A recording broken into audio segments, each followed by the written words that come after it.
Ya estamos aquí todos, sobre todo está aquí la principal protagonista de esta jornada de Ciencia con Tapas, que algunos ya conocen que es una actividad divulgativa de nuestro Instituto de Investigación, el IDIVIA. Aquí ven el panel que hemos traído de la Universidad Miguel Hernández de Elche, y que traemos aquí al FNAC para ser un entorno lo más amigable para el público general y para dar una idea de que se va a hablar de temas relacionados con la ciencia, pero a un nivel muy asequible y perfectamente comprensible por todos, y que además luego al final se les va a ofrecer la posibilidad de participar con sus preguntas.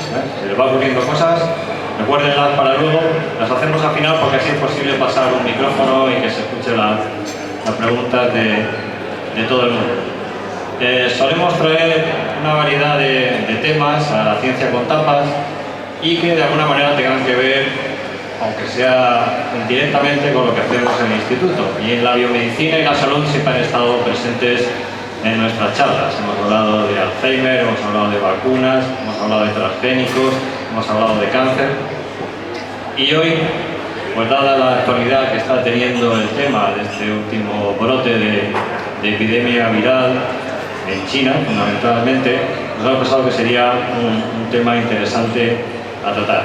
Bueno, yo me presento, yo soy Luis Pérez, soy profesor de bioquímica y soy el que doy la virología en la Universidad Miguel Hernández, pero fundamentalmente la protagonista de hoy va a ser la doctora Mar Macián, que es la jefa de la unidad de enfermedades infecciosas del Hospital General de Elche, y ella es también profesora de la Universidad Miguel Hernández, donde se encarga de un máster en enfermedades infecciosas y salud internacional. Tiene una trayectoria científica hablada por más de 200 publicaciones, así que creo que tenemos a una verdadera experta en estos temas. Y se trata un poco hoy de darle una breve introducción desde mi punto de vista de humilde biólogo, y luego ya continuará tratando más temas desde el punto de vista médico. Así que sin más dilación, empezar a contar un poco esto de esta nueva epidemia de coronavirus que ha surgido en China y qué podemos esperar de él. Primero, brevemente, ¿qué son los virus? Todos tenemos en nuestra mente el nombre de muchos virus que nos causan enfermedades: la gripe, el sarampión, el SIDA. Bueno, para entender cómo funciona un virus hay que saber que es una cosa muy sencillita. Tiene una molécula de ácido nucleico, se recubre de unas proteínas, y algunos virus con eso y poco más ya funcionan. Lo que pasa es que están perfectamente diseñados para entrar en las células de un animal, y somos nosotros en las nuestras, seres humanos, y hacer uso de la maquinaria que tiene la célula para funcionar, para hacer muchas copias de sí mismo y así poder infectar nuevas células. De vez en cuando aparece en un lugar del mundo un virus que no existía antes, es lo que llamamos virus emergentes. Ya veremos qué suele pasar cuando se transmite de una población animal a la población humana. Cuando un virus que no existía en una zona del mundo es importado de otra zona del mundo, esto se llama un virus exótico, ¿no? Y podemos tener virus que pueden venir de América, de África, que no circulan en la población española, pero los seres humanos pues viajamos y podemos ser portadores de algún virus y llevarlos. Y en concreto, ¿qué son los coronavirus? Pues decir coronavirus es llamar un grupo de los virus. Los virus se clasifican en familias, y una de ellas son los coronavirus. Es como decir que un animal es un felino, pues es un tipo de animal. Ya con eso, los que estudiamos los virus ya nos hacemos una idea de qué características tiene este virus. Y simplemente son virus relativamente de tamaño medio, que tienen una envoltura membranosa en las que insertan sus proteínas, y como los virus se ven al microscopio electrónico, la imagen que dan al microscopio electrónico, creo que la siguiente ahí, pues a alguien que la vio por primera vez se le ocurrió pensar que era como una corona, y así le llamó coronavirus, es por el aspecto que tiene. Nada más. Bien. Antes de esta epidemia de hoy en día ha habido antecedentes de coronavirus que han surgido y que han afectado a la población humana y que han creado una alerta sanitaria, en principio internacional, que fueron el SARS coronavirus y el MERS coronavirus. Estos virus se descubren porque en algún lugar del mundo aparece un grupo de pacientes que tienen una enfermedad respiratoria más grave de lo normal, extraña, a veces mortal, y que en un primer momento no saben diagnosticar cuál es la causa, hasta que al final se ponen y lo identifican. Eso pasó en el año final de 2002, principios de 2003, con un virus que en la zona de Asia, en China, pues debió saltar de un animal, puede ser el murciélago, puede ser el otro animal que hay al lado del murciélago, es la civeta, que tiene un cierto contacto con la población humana en China. Entonces lo único que tiene que hacer el virus que está circulando en murciélagos o civeta es modificar alguna de sus proteínas de tal manera que puede adaptarse a entrar e infectar en las células humanas. Lo que quiere decir el dibujo ese del virus azul, el virus verde, que está intentando que una proteína de la superficie de la célula humana le reconozca y así pueda infectar. Es un salto de especie, o también llamado zoonosis. Es un paso de un virus, como digo, que está en una población animal y que en un momento dado pasa a la población humana y causa algo suficientemente llamativo como para que la persona nos demos cuenta de que algo nuevo ha surgido. Seguramente, a veces sin que nos demos cuenta, pasan virus de los animales a las personas, pero como los virus están adaptados al animal, pues se multiplican mal en la persona y no nos causan síntomas. Entonces no nos damos ni cuenta que hemos tenido una pequeña infección viral. Bueno, la historia del SARS es que empezó en China, en Hong Kong, y como Hong Kong es una ciudad muy financiera y la gente que va allí va por razones de negocio, pues viaja, pues muchos de los afectados con el SARS cogieron aviones en los siguientes días y propagaban el SARS por distintos países del mundo. Afortunadamente llegó a Canadá y las agencias sanitarias canadienses fue de las primeras en tener una idea de que se trataba de un coronavirus. Se conoció su genoma, se secuenció y así se podía diagnosticar en el resto del mundo. El genoma completo lo hicieron luego en Holanda. Fue un ejemplo de colaboración entre laboratorios internacionales para dar con la causa y caracterizar un nuevo patógeno que había surgido. Lo pudieron caracterizar porque cuando aparece una nueva enfermedad respiratoria se tira de la lista de sospechosos habituales. Entre ellos está la gripe, claro. Le daría negativo para gripe, le daría negativo para otros virus que causan enfermedades respiratorias, hasta que alguien se acordaría que en los años 60 del siglo pasado se habían descubierto unos virus que causaban resfriado común, que eran coronavirus. Entonces ya afinando en el diagnóstico, pues descubrieron que había un nuevo coronavirus en la población humana. Intentaron precisar el origen animal, pero como digo, no está claro si fue la civeta o la civeta a su vez la adquirió de otro animal, pero bueno, lo que está claro es que saltó en China de un animal a otro.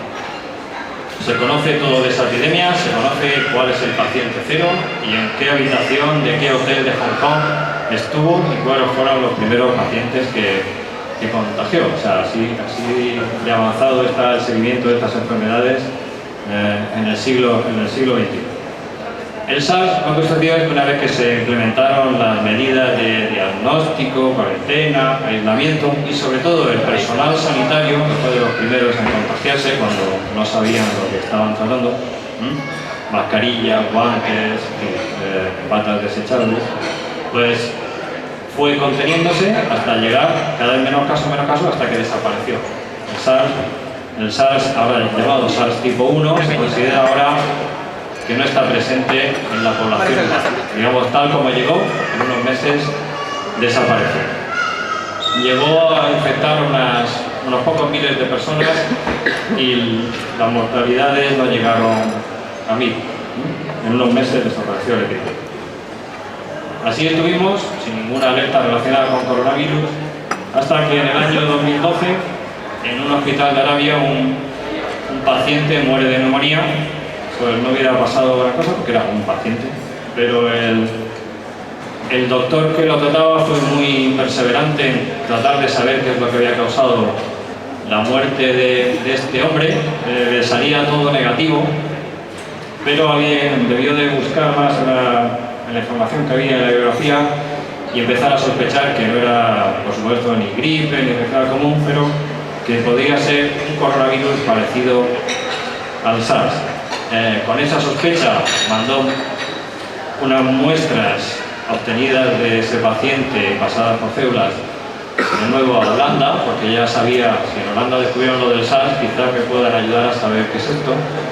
Y efectivamente en Holanda le confirmaron que había descubierto un nuevo coronavirus. O sea, nuevamente en Arabia, de algún animal, aunque si pensamos en Arabia, ¿qué tipo de animal puede estar más en contacto con la población humana? Pues vamos a tener como primer sospechoso, que está ahí dibujado debajo del mapa. Sí parece que los camellos puedan portar coronavirus, pero no se sabe nuevamente si es el animal original o si alguien antes lo ha tenido que pasar al camello. Entonces son cosas que es difícil de saber, se toman muestras, se secuencian y se intenta precisar, pero que sí que son capaces de estar en los camellos, del camello pasar al humano también. Este virus fue más mortal, llegó a tener no tuvo muchos casos, aquí tengo, mató cerca de 800 personas, con una mortalidad de un 30% más o menos, era más grave. Lo único que no tenía este virus, que fue bautizado como MERS, virus con síndrome respiratorio de Oriente Medio, es que nunca se llegó a transmitir bien de persona a persona, afortunadamente para nosotros.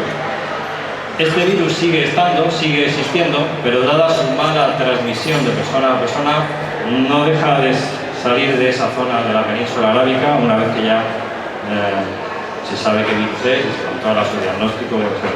Entonces fue hace 8 años el caso del MERS coronavirus, el último coronavirus importante descubierto y hasta ahora el de mayor tasa de mortalidad.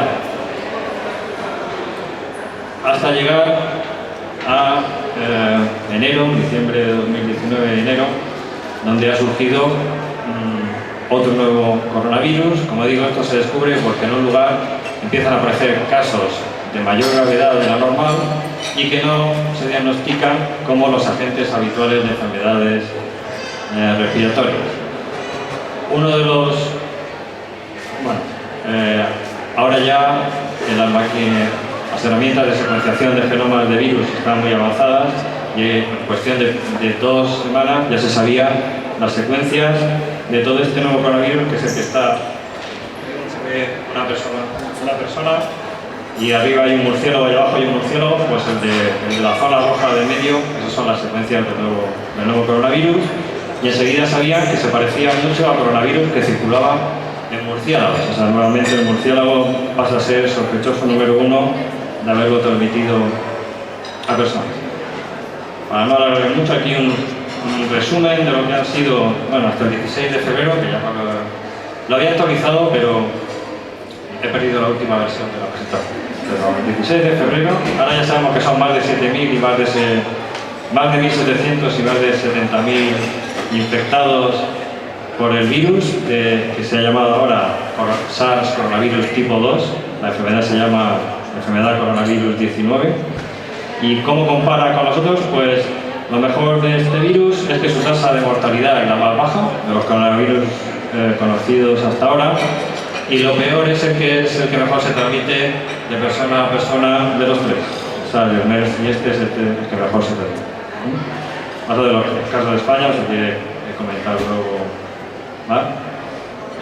Las preguntas que se hace uno cuando surge un nuevo virus es las que están ahí en la pantalla: ¿de dónde sale? ¿Quién fue el primero que se infectó? La tasa de mortalidad, que ya hemos hablado. ¿Va a llegar a mi país? ¿No va a llegar a mi país? ¿Hay tratamiento? ¿No hay tratamiento? ¿Vamos a tener algún tratamiento? ¿Hay vacuna? ¿No hay vacuna? Y ahí no me quiero meter mucho, simplemente quiero un poco relatar secuencialmente cómo ha sido, ahora que ya tenemos casi 2 meses de perspectiva. Como veis ahí, fue el 30 de diciembre del año pasado, para Nochevieja, cuando un doctor de una ciudad china se encontró que tenía un grupo, que se llama un clúster de casos, todos relacionados con lo mismo. Neumonía grave, y todos habían tenido que ver, habían pasado por un determinado mercado de esa ciudad. Ya el 7 de enero se había aislado el virus y se había secuenciado y se había comparado con todo lo demás coronavirus y sabía que era un coronavirus. Es decir, en pocos días ya se le llamaba coronavirus a la gente de esta enfermedad. Se le da el nombre provisional de nuevo coronavirus del 2019, poco original, pero para ir tirando, esto vale. Y ya el 13 de enero, bueno, mientras que no salga de China, bueno, pues el 13 de enero ya había un caso diagnosticado fuera de China, no sé si era en Japón, no lo recuerdo. Al principio, el primer caso mortal debió ser antes de esas fechas, pues hacia el 7 o el 10 de enero, pero para el 22 ya había 17 contagios y la curva subiendo exponencialmente hasta que finalmente, a finales de enero, la Organización Mundial de la Salud ya declara la alerta internacional como problema de preocupación de salud pública internacional, en inglés.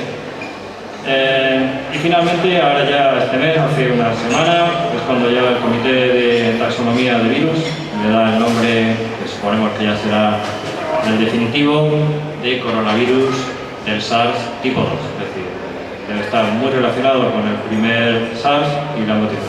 El coronavirus tipo 2, ya la enfermedad que causa, enfermedad relacionada con coronavirus del 19. Y creo, esto es para dejarlo, este es el doctor Li Wenliang, este médico que fue el primero en dar la voz de alerta. Recuerda que en China no es fácil dar la voz de alerta y que no tenga eso ciertas repercusiones. Parece que este hombre se le presentó a la policía en su casa, es decir, que no difundiera alarmas infundadas. Desgraciadamente no era infundada,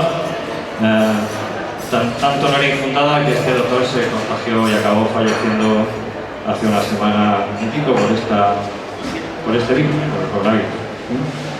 Y que, bueno, cada vez se va sabiendo más de esta epidemia y, bueno, cada vez se duda más de algún tipo de respuesta que hubo en China sobre la eficacia y la rapidez de esa respuesta, motivado un poco por estos sistemas un poco anquilosados, lo que las autoridades locales pueden hacer sin tener los permisos del gobierno central, y eso le dio una ventaja al virus que se ha traducido en este brote de 70.000 hectáreas. Entonces, tampoco quiero alargarme mucho más, simplemente preguntas que fueron surgiendo, se fueron respondiendo, cuánta gente infecta, si puede contagiar el que no tiene síntomas, y la pregunta de dónde ha salido tiene que ser de un animal. Ahora el protagonismo se lo reparten los murciélagos y el pangolín. Alguien dijo en algún momento que era serpiente, pero eso lo dudó la comunidad científica desde el primer momento. Todavía no informan que vacuna, pero por resumir, están en ello. Creo que van a enviar alguna información. Yo me la guardo, y esto es un poco hace, pues eso, a principios de mes, como estaba subiendo la epidemia. Fundamentalmente la epidemia está en China.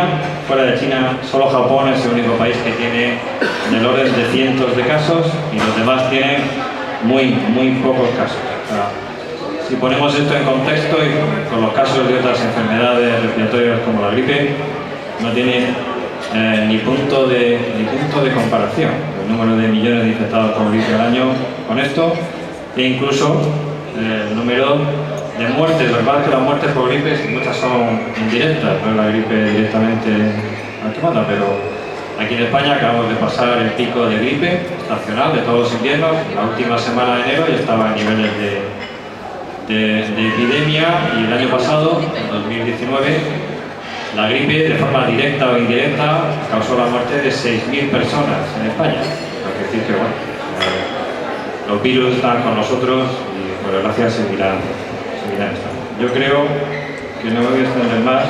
Bueno, simplemente para ver que en cada sitio pues lo ven desde una perspectiva. Esto es un recorte de prensa, no un recorte literal, porque está hecho a tijera, o sea, y pegado ahí en el papel. Para aquí la percepción de aquí en Elche, Alicante, sobre todo esto de Elche, es bueno, que evidentemente empresas de aquí tienen la producción en China. ¿Qué pasa si hay una epidemia muy grave en China? Porque al final nos afecta aquí, no sanitariamente, sino económicamente, pero bueno, eso también es una cosa importante. La economía nos están los tiempos como para no cuidar la economía. Y yo creo que sin más, pues no voy a empezar a chaparle los temas. Le cedo la palabra y el sitio cerca del ordenador a Marma.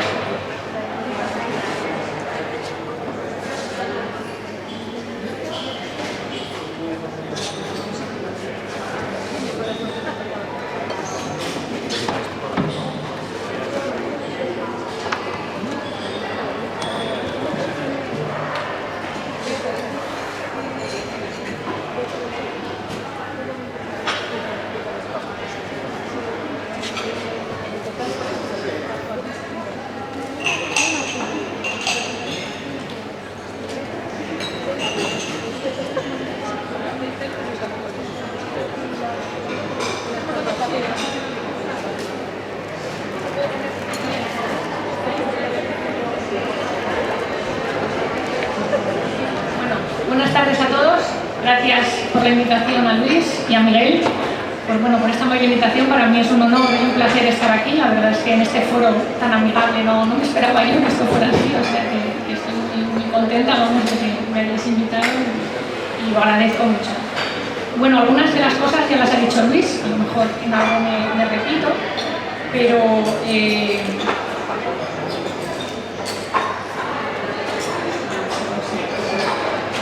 como ya ha comentado Luis, a esta enfermedad por el nuevo coronavirus de este año 2019 se le ha llamado COVID.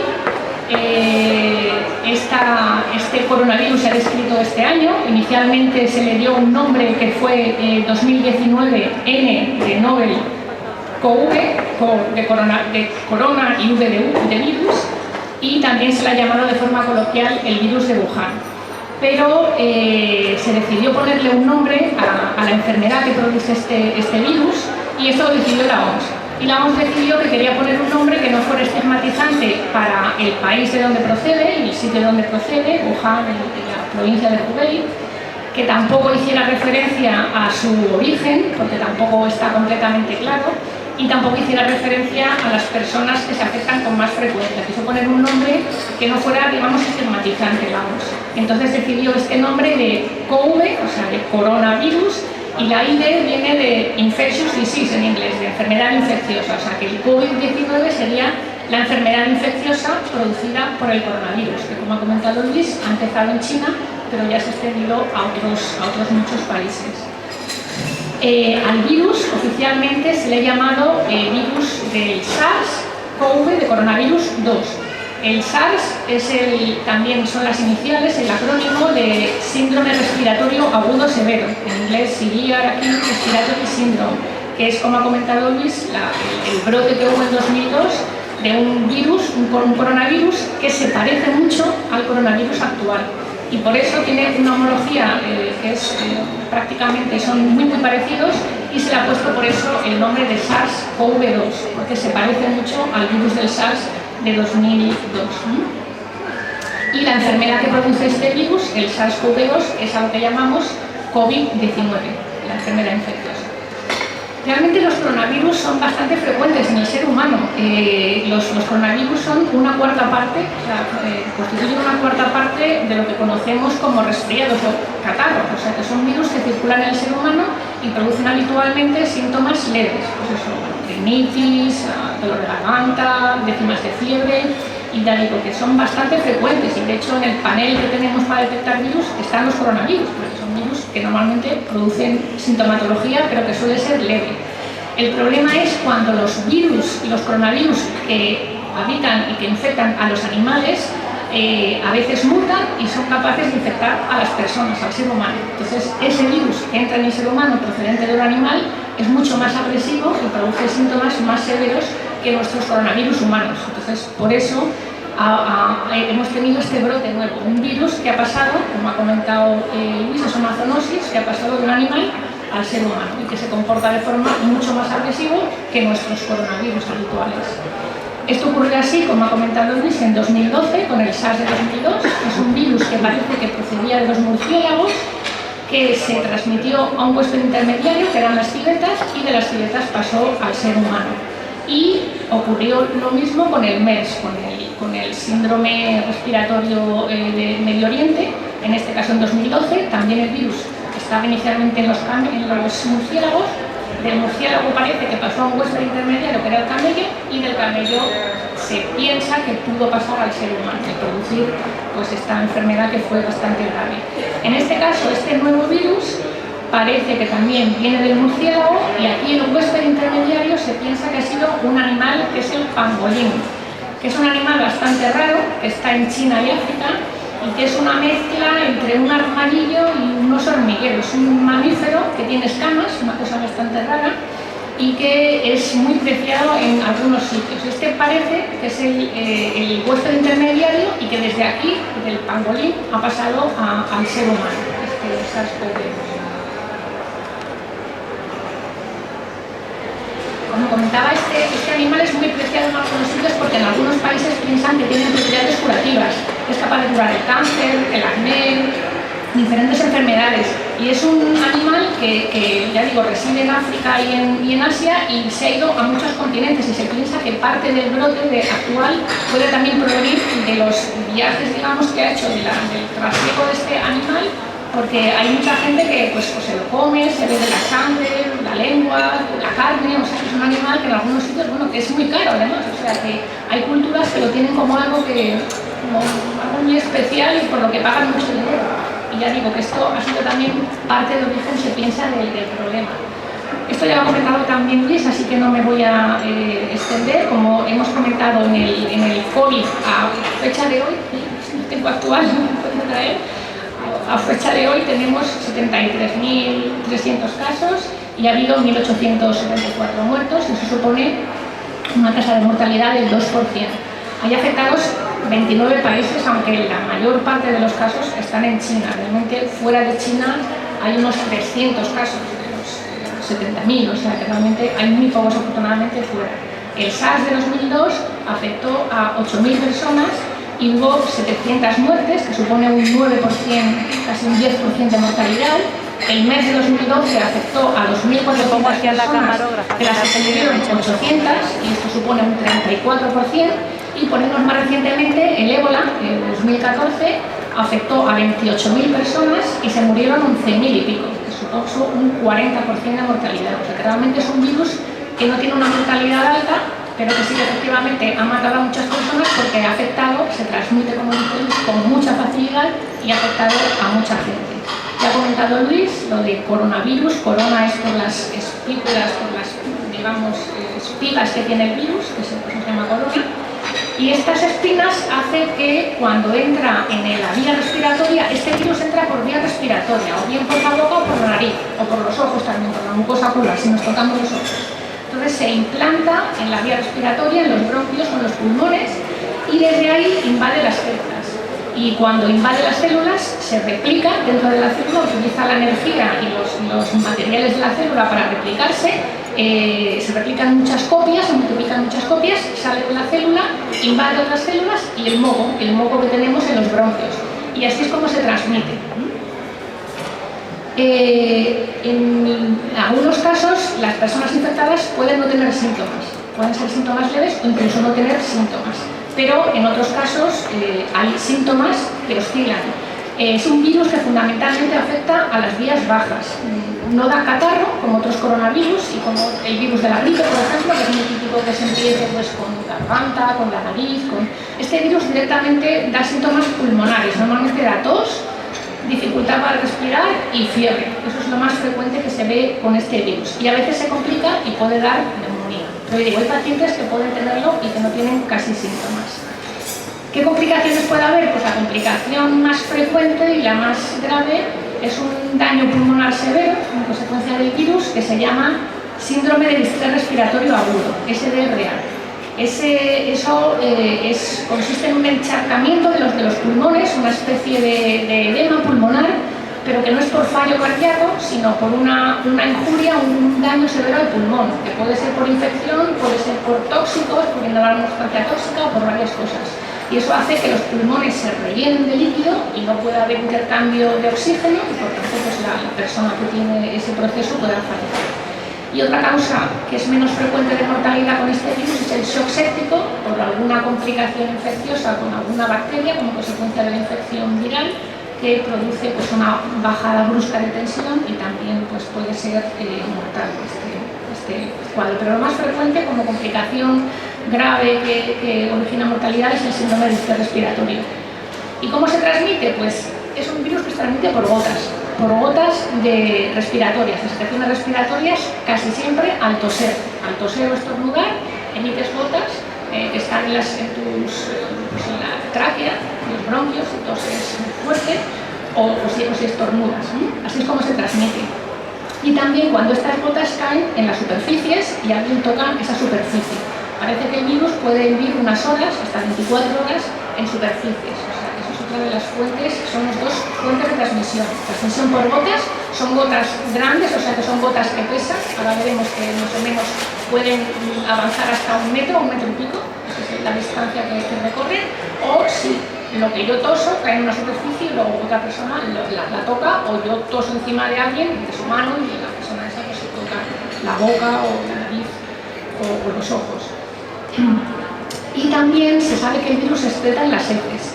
Y hay un antecedente del SARS de 2002 en que se vio que hubo casos de transmisión a través de las heces en algunos edificios de personas que estaban infectadas con digamos, malas cañerías, digamos, con obstrucción de las cañerías o que no funcionaban bien, pues las heces que se remansaban ahí producían como unos vapores y esos vapores llevaban las gotitas, llevaban el virus y ese virus se depositaba en las superficies e hizo que varias personas de la misma comunidad resultaran infectadas.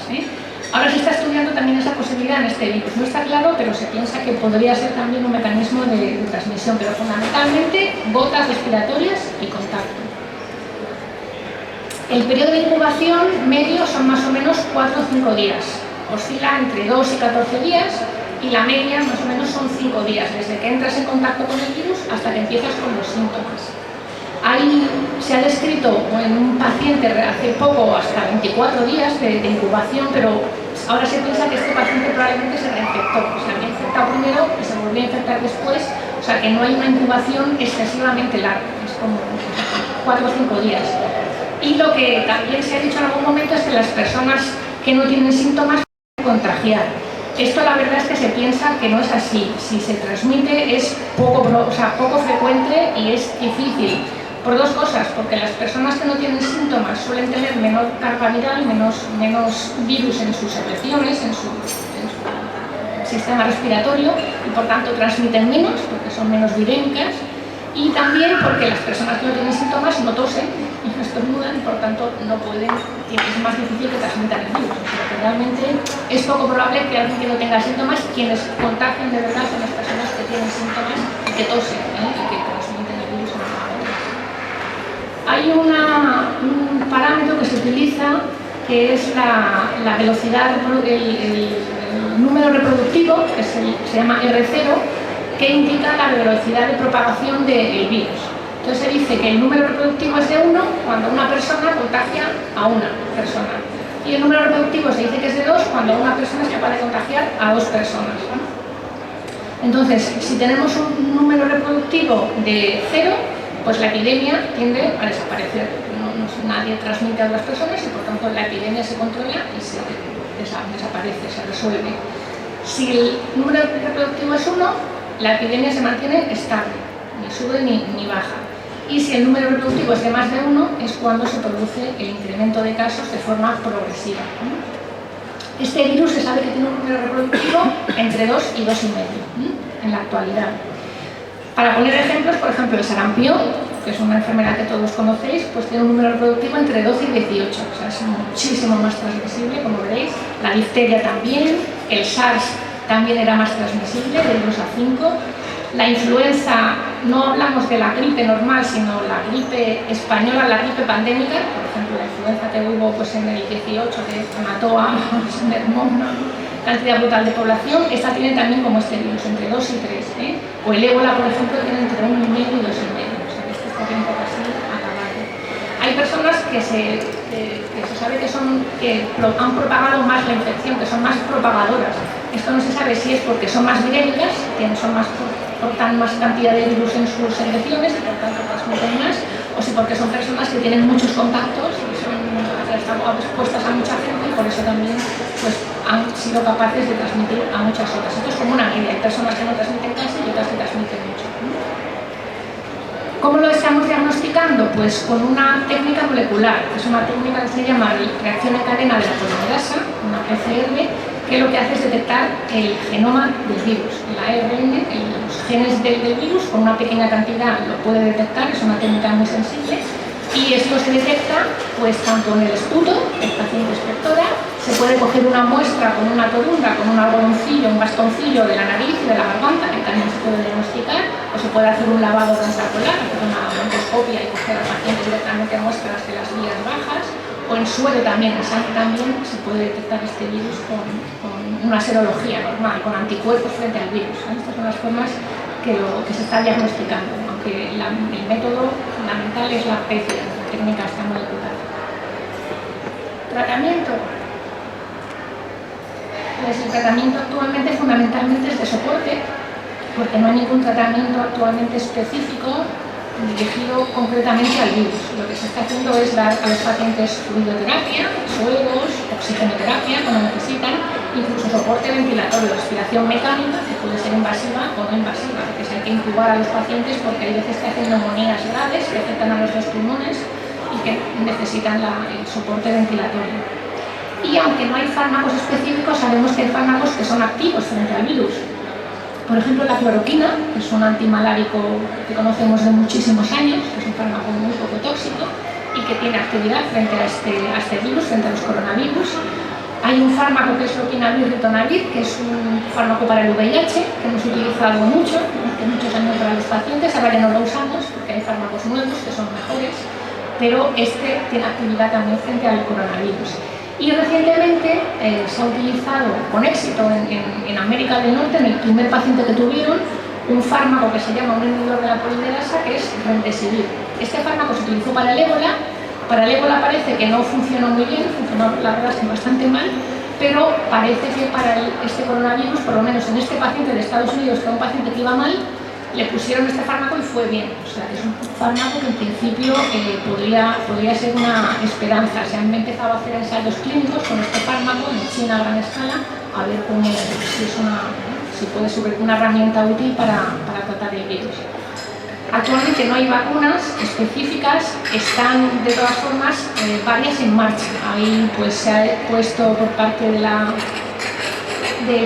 una coalición para la innovación y preparación de epidemias, que es una entidad que ha puesto ahí 9 millones de dólares para que se investigue con una vacuna, que es un anticuerpo monoclonal, y que han empezado ya los estudios, están en marcha de hecho, se ha puesto esto en marcha. Hay una vacuna también que imita un poco la estructura esta trimérica, la estructura del coronavirus, una molécula que le imita para engañar a la célula, para engañar al virus. Otra vacuna también oral, o sea que todo esto está en desarrollo, es posible que esté, pero claro, las vacunas llevan unos meses hasta que se prueban, se ven que son eficaces y son seguras, entonces es posible que hasta dentro de unos meses no las tengamos. Pero bueno, tenemos las vacunas del MERS y el SARS, que a lo mejor en un momento dado se echa mano de ellas porque no sabemos si pueden ser útiles. La medida más útil para prevenir es aislar a los casos, dejarles solos y para que no transmitan a otras personas el virus. Sabemos que el virus, como he dicho, circula hasta 1 metro o algo más de 1 metro, por tanto hay que separarse de las personas que tengan síntomas y, como decía, puede sobrevivir en las superficies unas horas, que puede ser que hasta 24 horas. He leído en algún sitio que han dicho que varios días, esto no lo tengo claro, pero bueno, desde luego por lo menos un día sí que puede estar en las superficies. Se puede limpiar con lejía, por ejemplo. La lejía es un buen método para eliminar el virus. Lo elimina en unos 5 minutos así, ya no hay virus. Lo ideal en los países, por ejemplo nosotros que todavía no tenemos el virus, en la península ha habido 2 casos, pero los casos ya están resueltos y que hasta el momento que tenemos madera no hemos tenido más, es evitar por supuesto viajes a las zonas donde está el virus, o sea donde está el brote, lógicamente no podemos ir. Alejarse de las multitudes, porque siempre en las multitudes pues hay más probabilidad cuando hay mucha gente que alguien pueda tener el virus y por tanto pues evitarlas si hay sospecha de que pueda empezar a circular el virus. Y alejarse, por supuesto, de cualquier persona que tenga síntomas, que las veas toser y que pueda tener síntomas. No tiene sentido llevar mascarillas quirúrgicas, aquí el riesgo es muy bajo y no está en absoluto indicado, pero sí está muy indicado lavarse las manos continuamente, esa es la mejor medida de precaución. Evitar tocarse la zona de la boca, la nariz y los ojos, por estos 3 sitios es por donde entra el virus, lo que llaman la zona T. Esto hay que intentar evitarlo, a veces es inevitable que nos toquemos, pero si hemos tocado algo, no tenemos claro que nos hemos lavado las manos, por lo menos no tocarnos esa zona. Pero ya digo, a veces eso es fácil de decir. Y pues nada, ya simplemente resumir que el COVID, que es la enfermedad del coronavirus, está producida por el coronavirus SARS-CoV-2, que afecta fundamentalmente a China y a otros países, pero afortunadamente en los otros países los casos son muy escasos y las medidas que ha tomado China pues han sido muy drásticas, pero han sido muy eficaces porque han evitado la propagación al resto del mundo.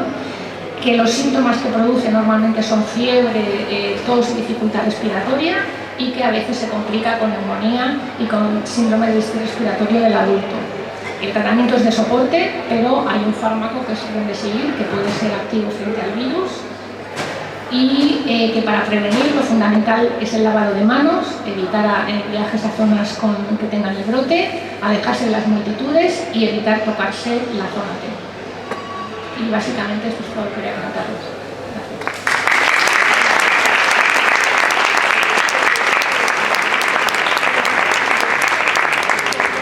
Muy bien, muchas gracias. Vale, yo creo que algunas cosas nos han ido quedando un poco más claras a todos.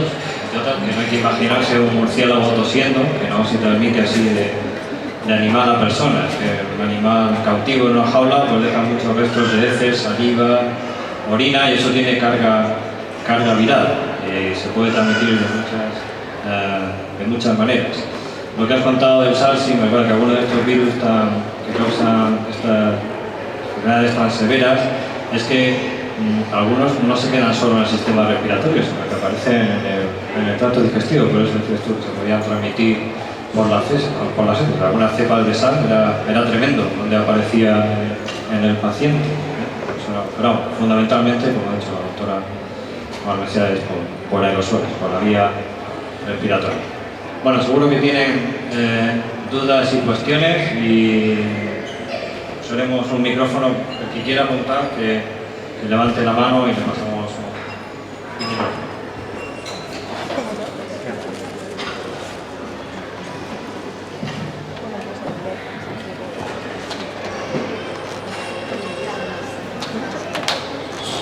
En primer lugar, muchas gracias por la charla y por el nivel divulgativo para los que no controlamos de biología. Se ha hablado mucho de intentar controlar los contagios en los aeropuertos, y de hecho han tenido que cerrar un evento en Barcelona debido a esto, porque la forma de evaluar si una persona estaba o no infectada o podía estarlo con el COVID era detectar si tenía síntomas o fiebre, pero con un periodo de incubación de 5 días y con la posibilidad de que esas personas transmitan la enfermedad, ¿habría algún método para detectar si esas personas tienen el coronavirus que no sea tan tardío como la fiebre? Sí, hay un método que es la técnica molecular. Hacer una PCR en las secreciones respiratorias, puedes insertarle una toronja en la nariz, en la garganta, y puedes detectar el virus. Lo que pasa es que por cuestión económica no está indicado hacerlo en los contactos. Claro, si hay un contacto, a los contactos hay que informarles, hay que decirles que tienen que estar pendientes de si tienen algún síntoma.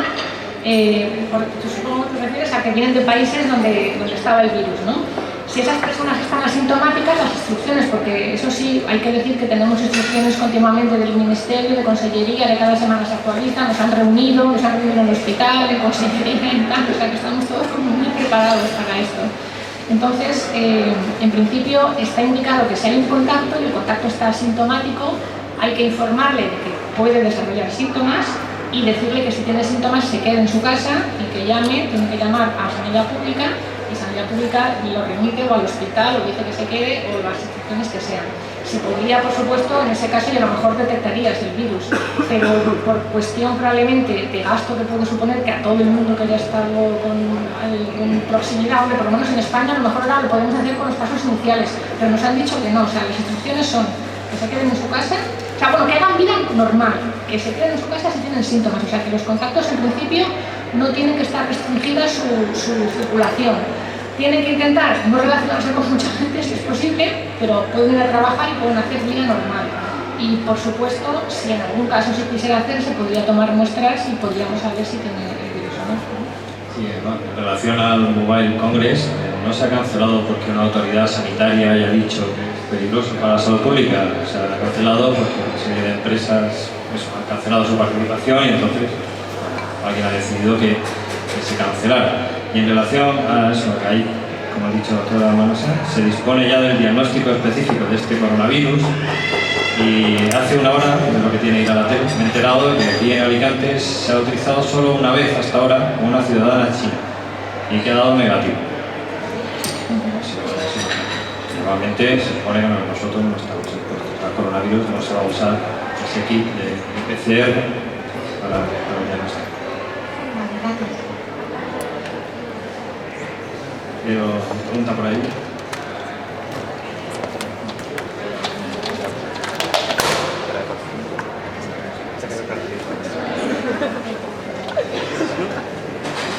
Bueno, muchas gracias a los dos. La verdad es que yo no sé nada del virus, pero he aprendido bastante hoy. Mi pregunta es la siguiente. Ahora mismo no tenemos ningún medicamento eficaz, excepto en este caso. Ahí hay un N de 1 en el momento. Lo que me pregunto es, los pacientes que se han recuperado ya en China, por ejemplo, su plasma podría ser utilizado, ya que lleva anticuerpos para como fármaco o para los que están infectados ahora mismo. Esa es una buena pregunta. Se hizo ya con el ébola. En algunos casos, de hecho, parte de las terapias que se utilizaron eran anticuerpos de otros pacientes. Lo que no está claro es qué grado de efectividad tendría eso en este caso, pero yo creo que es una buena. Probablemente lo habrán experimentado casi seguro, ¿eh? No, yo no tengo información porque no la he visto, no lo he estado mirando cosas y no he encontrado, pero es posible que eso es una buena medida, efectivamente, utilizar los anticuerpos que la persona infectada produce y luego, a veces con el ébola no siempre funcionó, eso se probó y no siempre funcionó, pero yo creo que es una medida que podría ser útil, por lo menos hasta que tengamos alguna vacuna que realmente pueda funcionar. Se han usado inmunoglobulinas en estos pacientes, pero bueno, específicas, inmunoglobulinas que se utilizan en otras enfermedades. Se ha utilizado también cortisona, corticoides en estos pacientes y bueno, pues ha habido casos, desde luego, que han fallecido por eso, esta vacuna. ¿Alguna pregunta? ¿Sí?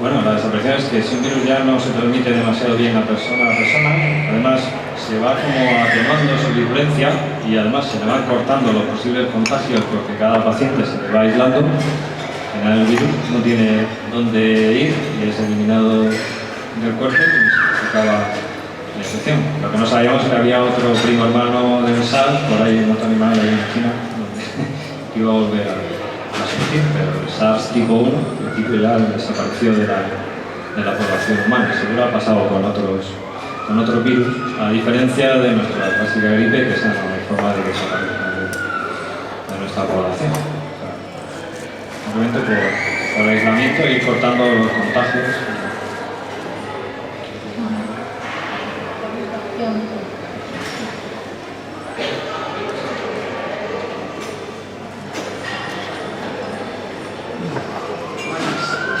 Se habla mucho que, bueno, no sé si era un alarmismo de las televisiones y de los medios de comunicación, pero dicen que las personas adultas son como más proclives a tener unos síntomas más graves y que los niños son más resistentes.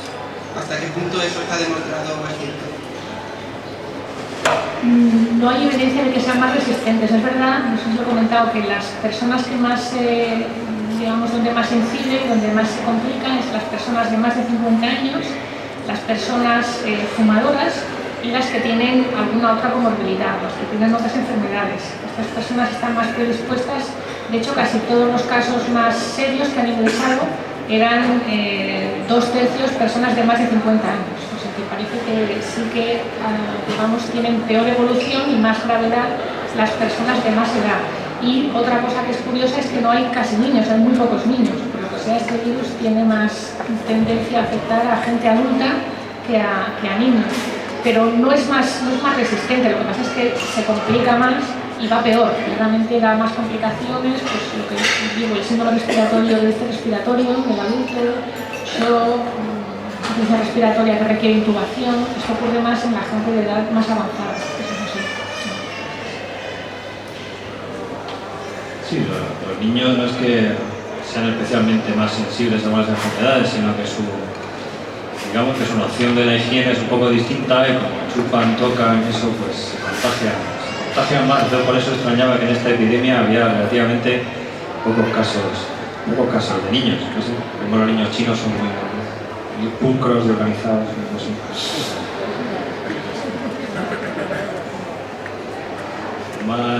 Más dudas,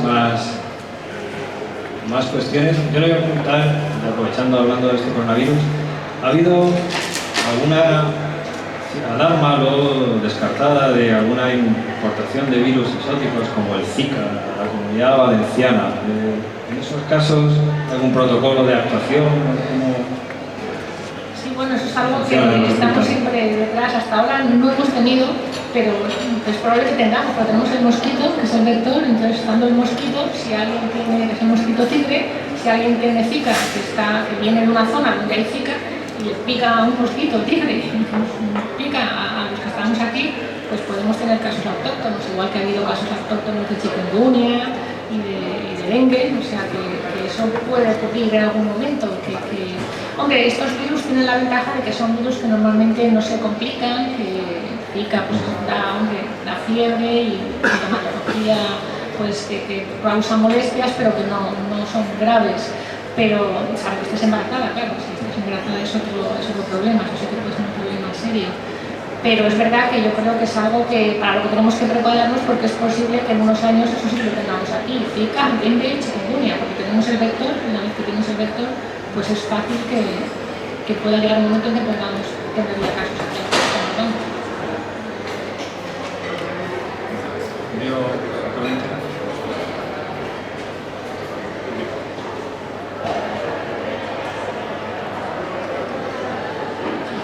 En el caso de los murciélagos, ¿ellos sufren la enfermedad o simplemente la transmiten?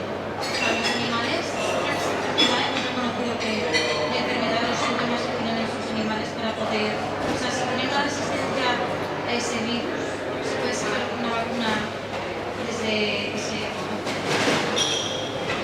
Sí, normalmente el animal que hace de reserva del virus no suele padecer, por lo menos padecer seriamente la enfermedad. Hay excepciones, La gripe aviar, algunas especies de aves sí que la ataca duramente, pero en este caso no parece que los murciélagos, por lo visto, son inmunes a casi todo. Debe ser verdad lo que vemos en las películas que duran miles de años.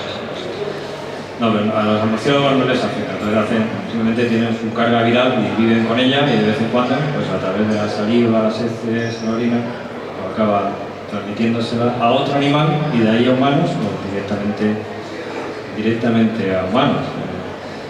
Hay otro virus también de otra familia que se transmite por murciélagos, que hubo un caso en Bangladesh que parece que se supo que se lo transmitió porque hicieron una fiesta y los vasos lo hicieron al aire libre, y los vasos con los zumos los dejaron al aire libre, y llegó un murciélago, le gustaba el zumo y metió la lengua y infectó zumo.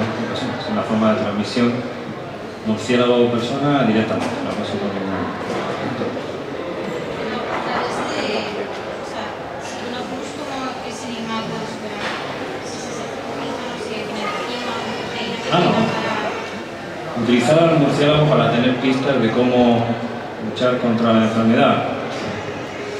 No, porque seguramente simplemente que a la célula del murciélago le falta algo para que la enfermedad, o sea, para que la replicación sea suficientemente productiva y hacer daño.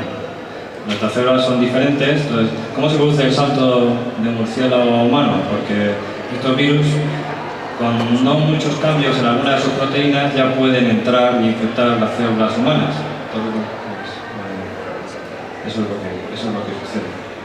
Pero vamos, la idea de, bueno, como el murciélago resiste, vamos a ver qué tiene el murciélago. Bueno, realmente que sus células son distintas. ¿Sí?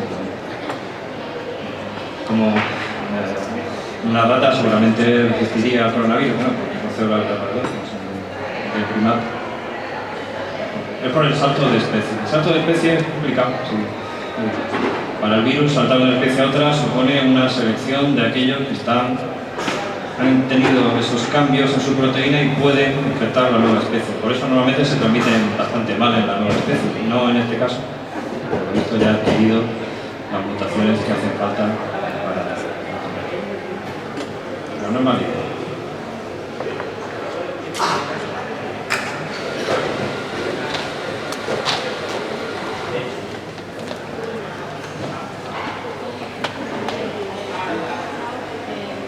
habéis mostrado en la pantalla una serie de países, especialmente en los que no es conveniente viajar actualmente, ¿no? Y sería lo mismo el anular un viaje previsto para Japón en un plazo de un mes y medio. No se sabe. No sé si a la página del Ministerio de Sanidad y del Ministerio de Exteriores, ahí suele estar la lista de países que si alguien viaja se le recomienda vacunarse de algo o directamente ni ir, ¿no? Quizá, hombre, Japón es verdad que es un país que puede tener unas medidas que pueden ser fiables. Yo a lo mejor algunos países no tendría claro si hay virus circulando, porque hay países donde las medidas de control no son tan férreas. Yo creo que sin duda iría a Francia o Alemania, estos países iría sin ninguna duda y yo creo que estaría segura. En Japón yo creo que en principio también, pero bueno, vamos a ver qué pasa, porque hasta ahora, bueno, hay 200 y pico casos, una cosa así en Japón. Yo creo que estarán controlados, pero yo, hombre, si se empezara a propagar y hubiera muchos más casos, me lo pensaría. Si esto ocurre como está pasando ahora, que no está habiendo nuevos casos, va bajando y la epidemia pues parece que está controlada, desde luego China por supuestísimo que no, sobre todo clarísimo. Y los países de cerca de China, Japón, ya digo, es un país que sí que es como más civilizado, ¿no? Yo creo que puede tener unas medidas de contención que puedan ser más fiables y que pueda ser menos problemático, pero yo esperaría ese mes y medio de todas formas para decidirlo, a ver qué pasa en un mes y medio, cuántos casos hay y si esto ya está resuelto o no. Yo iba a decir lo mismo, yo lo dejaría para el verano porque estos virus respiratorios normalmente funcionan mejor en invierno, así que una de las posibles evoluciones de esta epidemia es que cuando ya se salga del invierno y se entre en meses más cálidos disminuya también por eso, tanto la gripe como otros virus respiratorios, pues su pico es durante el invierno.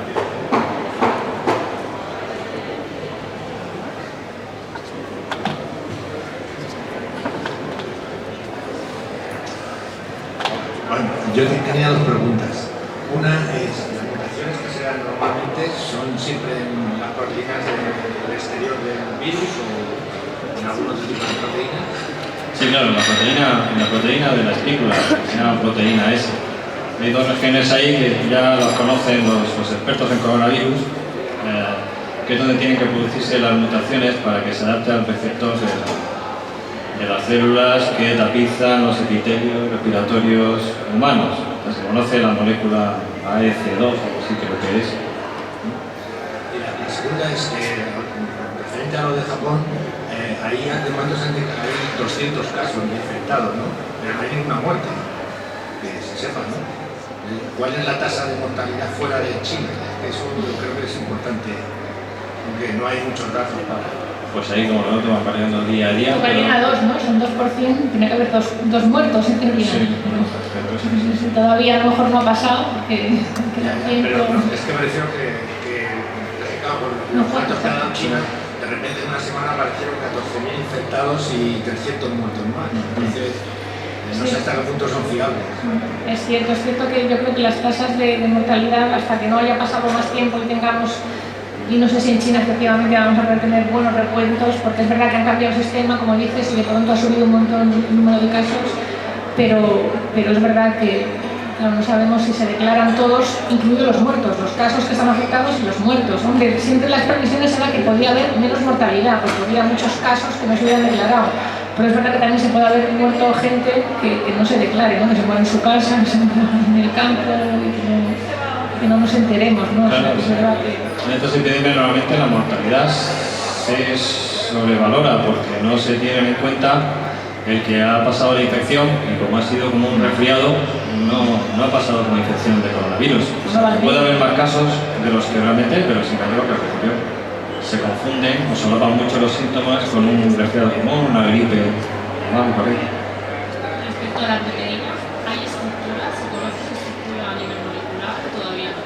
Bueno, eso habría que preguntárselo al grupo del doctor Juanes en el CNV en Madrid, que es el experto en estas cosas. Yo imagino que con la importancia que tiene desde el punto de vista antigénico se conocerá bastante. Yo sé que allí en Madrid ya empezaron en su momento a desarrollar vacunas frente al SARS, que lo que hacían era quitarle una proteína al virus, hacer un virus atenuado. O sea, en lugar de ponerse a cambiar esta, quitarle otra, salía un virus atenuado y por ahí iba Ahora se han puesto a hacer vacunas con todas las estrategias que se les pasa por la cabeza. Atenuado, inactivado, una proteína sola, un virus combinante, a ver cuál es el que funciona mejor.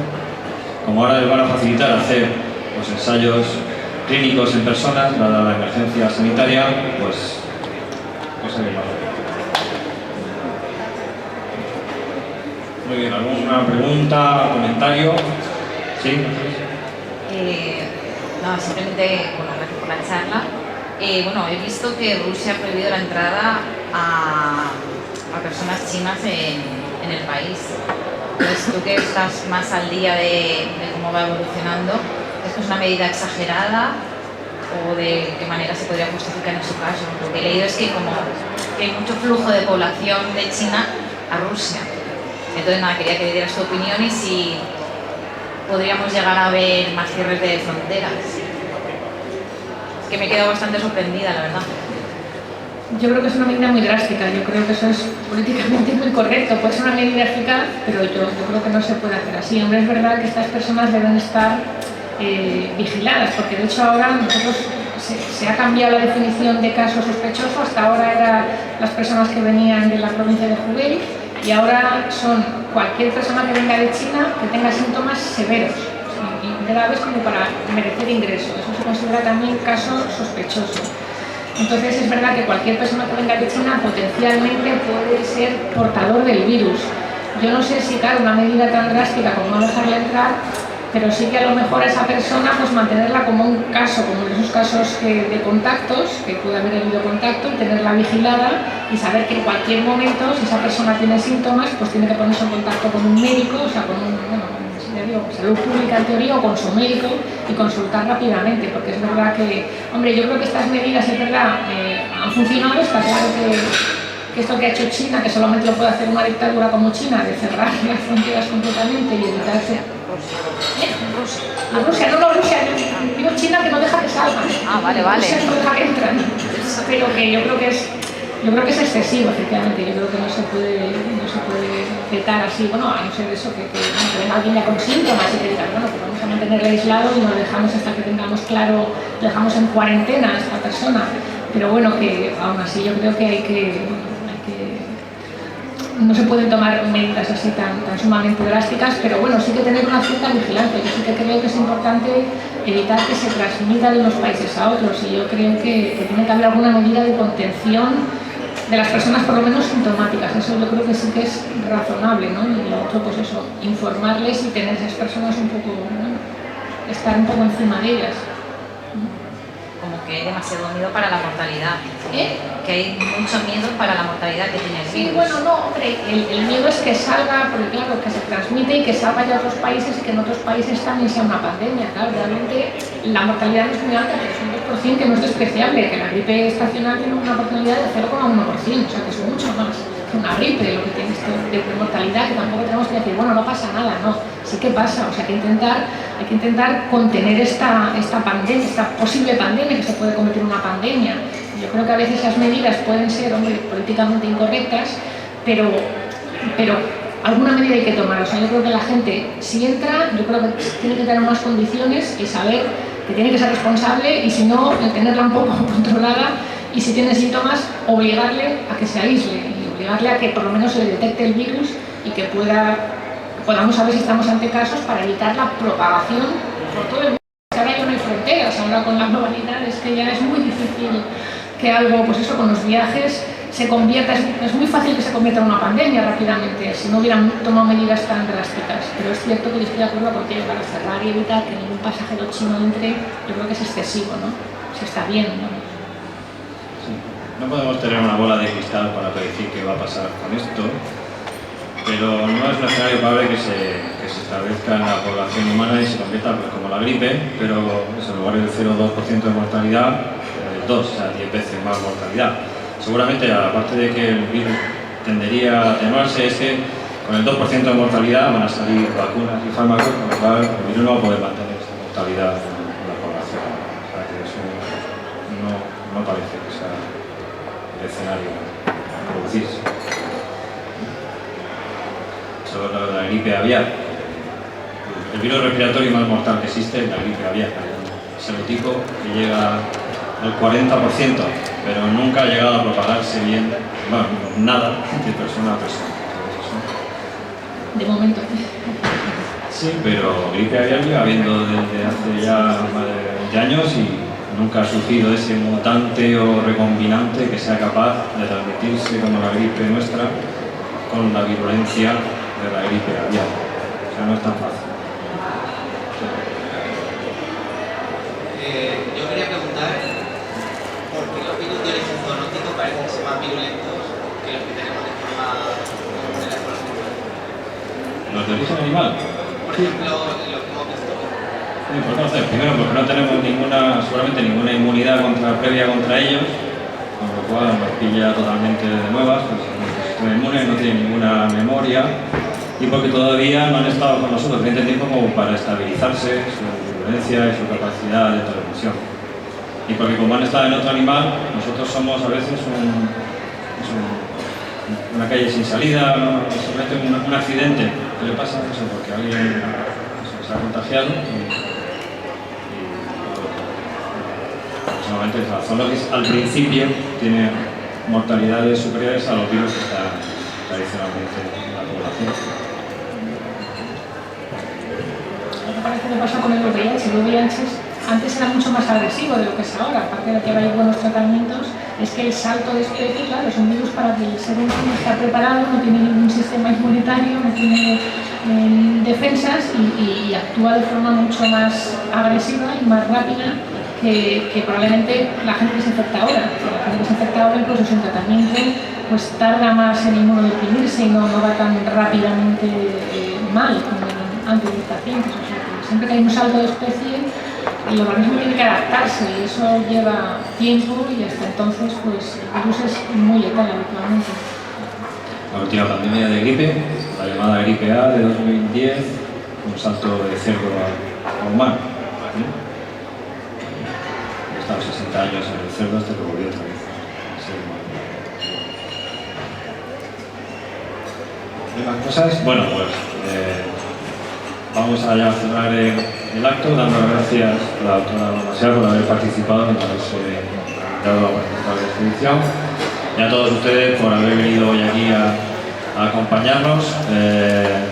Recordarles que bueno, la tapa de consumición la paga el instituto, no la hemos tomado los ponentes, ha sido un pequeño fallo, ya la veré con la organización, que soy yo, para que no vuelva a suceder. Bueno, muchas gracias y estén atentos a nuestra página web que anunciaremos más ciencias con tapas para el futuro. Gracias y buenas tardes.